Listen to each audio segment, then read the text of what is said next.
23 वो लोग जिनको झूठे केस डालकर जेल में डाल दिया गया था, शराब घोटाला उसका नाम देकर, ताकि आम आदमी पार्टी को रोका जा सके। आम आदमी पार्टी जो पूरे देश में फैलती जा रही है उसको रोका जा सके।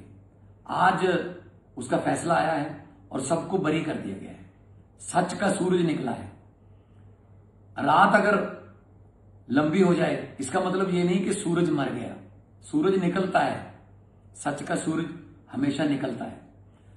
तो मैं बधाई देना चाहूंगा उन लोगों को जिन्होंने दुआएं की, क्योंकि दुआओं का असर होता है, जिन्होंने मन्नतें मांगी, और उन लोगों को बहुत बहुत बधाई देना चाहूंगा जो देश में ईमानदार राजनीति के समर्थक हैं।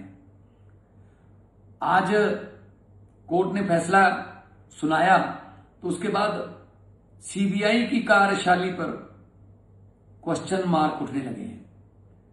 क्या आकाओं के कहने पर किसी को भी अंदर कर देते हैं? इलेक्शन के समय किसी को भी अंदर कर दो। हमारी पूरी आम आदमी पार्टी की डिसीजन मेकिंग टीम को अंदर कर दिया गया ताकि वो दिल्ली की इलेक्शन को अच्छे तरीके से ना लड़ सकें। दिल्ली जीतनी है, ऐसे सत्ता जो है मिल तो जाएगी लेकिन ज्यादा देर रहेगी नहीं। ऐसे एक ना एक दिन तो सच बाहर आ ही जाता है। हुकूमत वो करते हैं जिनका दिलों पर राज होता है। यूं कहने को तो मुर्गे के सर पे भी ताज होता है। अरविंद केजरीवाल लोगों के दिलों पर राज करते हैं, इसीलिए लोग उनके साथ हैं। चाहे गुजरात, चाहे पंजाब, चाहे गोवा, मध्य प्रदेश, जहां भी जाते हैं लोग अरविंद केजरीवाल को देखने आते हैं, सुनने आते हैं, क्योंकि वो सच बोलता है। और हमने कोई पार्टी पैसे कमाने के लिए नहीं बनाई थी। हम लोग तो पहले ही अपने अपने प्रोफेशन में अच्छे पैसे कमा रहे थे, अपने घर की जो रोटी खा रहे थे, कमाई कर रहे थे। अरविंद केजरीवाल इनकम टैक्स के ज्वाइंट कमिश्नर थे, उनकी धर्मपत्नी इनकम टैक्स की ज्वाइंट कमिश्नर थी। मैं एक आर्टिस्ट था, फेमस आर्टिस्ट था, बॉलीवुड में था मैं। मनीष सिसोदिया पत्रकार थे। हम तो बहुत बड़ी अच्छे तरीके से अपना घर चला रहे थे। हमें क्या लेना देना था राजनीति से, ये इल्जामों से, ये फालतू की आलोचना से। लेकिन देश के लिए हमारा फर्ज बनता है कि कोई तो विरोध करे ना इनका। ये तो मिलकर खेल रहे थे। बीजेपी जो है वो मिलकर खेल रही थी। दो पार्टियों का राज चल रहा था। 5 साल वो, 5 साल वो, 5 साल मैं, 5 साल तू, ऐसे चल रहा था। अब तीसरे को नहीं आना देना चाहते थे। जो भी इस देश में जो भी भ्रष्ट सिस्टम को बदलने की बात करेगा तो उसको ऐसी यातनाएं झेलनी पड़ेंगी, क्योंकि उस भ्रष्ट सिस्टम के जो बेनिफिशियरी होते हैं, जो उससे फायदा उठाते हैं, वो बाउंस बैक करते हैं। कैसे कैसे सिस्टम बदल दोगे जी? अंदर कर दो इनको, चलो जीत गए जीत गए। अब तो एसआईआर कितना बवाल देश में हो रहा है उस पर कि अपनी ही जनता बना रहे हैं। बीजेपी वाले अपनी जनता ही बना रहे हैं कि हमें आम पब्लिक की जरूरत नहीं है वोट के लिए। जो पहले थोड़े बहुत हाथ जोड़ते थे इलेक्शन के समय, वो भी जरूरत नहीं रही।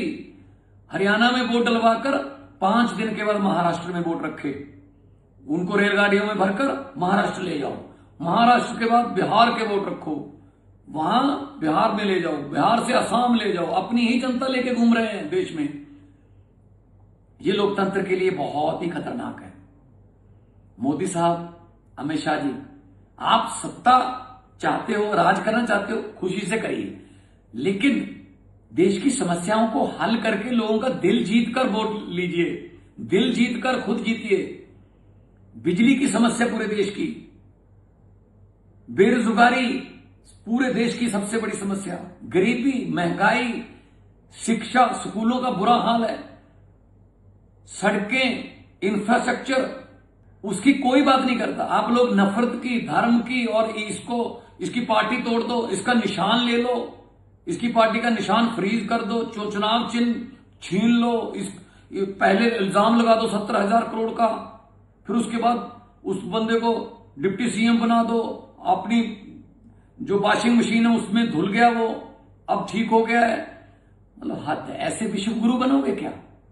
अरविंद केजरीवाल कट्टर ईमानदार बंदा है। हम लोगों ने अपने करियर छोड़े हैं सर, अच्छे भले चलते करियर छोड़े हैं। जेल जाने के लिए हम तैयार हैं, कोई ऐसी बात नहीं है। हम वो पत्ते नहीं जो शाख से टूटकर गिर जाएंगे, हम वो पत्ते नहीं जो शाख से टूटकर गिर जाएंगे। आंधियों को कह दो अपनी औकात में रहें। हम लोग देश के लिए लड़ रहे हैं सर। हम लोगों को देश चाहिए नंबर 1। ये घोटाला नंबर 1, ये इधर की तिकड़मबाजी वो ये नहीं चाहिए हमें। शहीद आजम भगत सिंह को कभी भी चिंता नहीं थी इस बात की कि आजादी आएगी या नहीं, आजादी मिलेगी या नहीं, लेकिन उनको इस बात की बहुत चिंता थी कि आजादी के बाद देश कौन से हाथों में जाएगा, और उनकी चिंता बिल्कुल सही साबित हुई है। भगत सिंह ने अपनी एक चिट्ठी में लिखा था, जो चिट्ठियां भगत सिंह की चिट्ठियों की किताब है, उसमें लिखा था कि इश्क करना सबका पैदाइशी हक है, क्यों ना इस बार वतन की सरजमी को महबूब बना लिया जाए। वतन की सरजमी को महबूब मानने वाले उन लोगों की आत्माएं तड़प रही होंगी जब वो देख रहे होंगे कि ये आजादी है, ये आजादी मिली है हमें।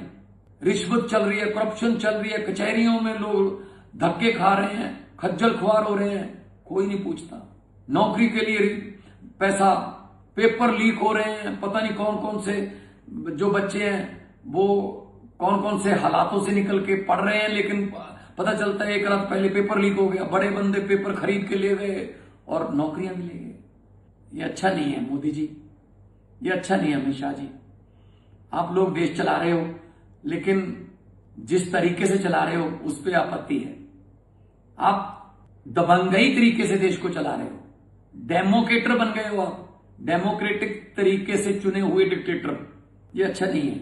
लंबे सफर को मीलों में मत बांटिए, कौम को कबीलों में मत बांटिए। एक बहता दरिया है मेरा भारत देश, इसको नदियों और झीलों में मत बांटिए। नफरत, धर्म, जाति मत बांटिए प्लीज। बड़ा देश है, एक गुलदस्ता है देश। गुलदस्ते में हर रंग का फूल होना चाहिए, हर फूल की अपनी सुगंध होनी चाहिए। आप चाहते हो गुलदस्ते में सिर्फ एक ही रंग के फूल हो? गुलदस्ते में अगर एक ही रंग के फूल हो तो ज्यादा देर उसको देखा नहीं जा सकता सर, मन उग जाता है। डेमोक्रेटिक राइट है, आप भी लड़िए, हम भी लड़ेंगे। आप अपना काम बताइए, हम अपना काम बताइए।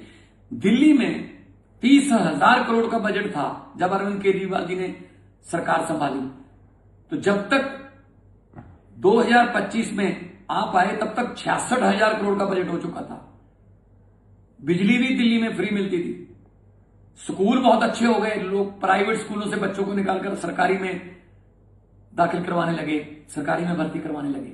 यकीन हो गया था सरकारी स्कूलों की एजुकेशन पर कि क्वालिटी एजुकेशन है।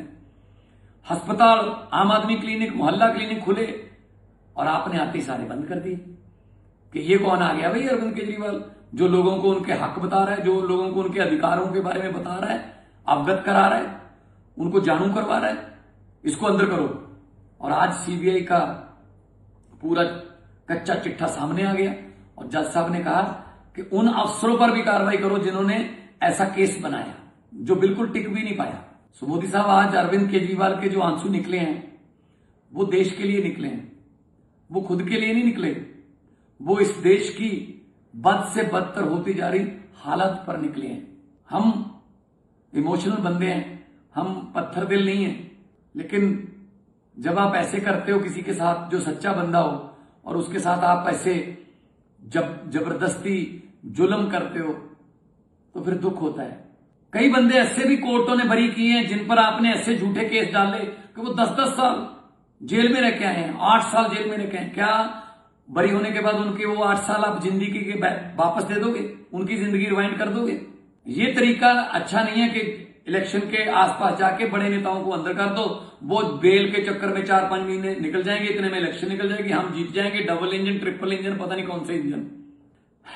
एक ही इंजन चाहिए देश को, वो है देशभक्ति का इंजन।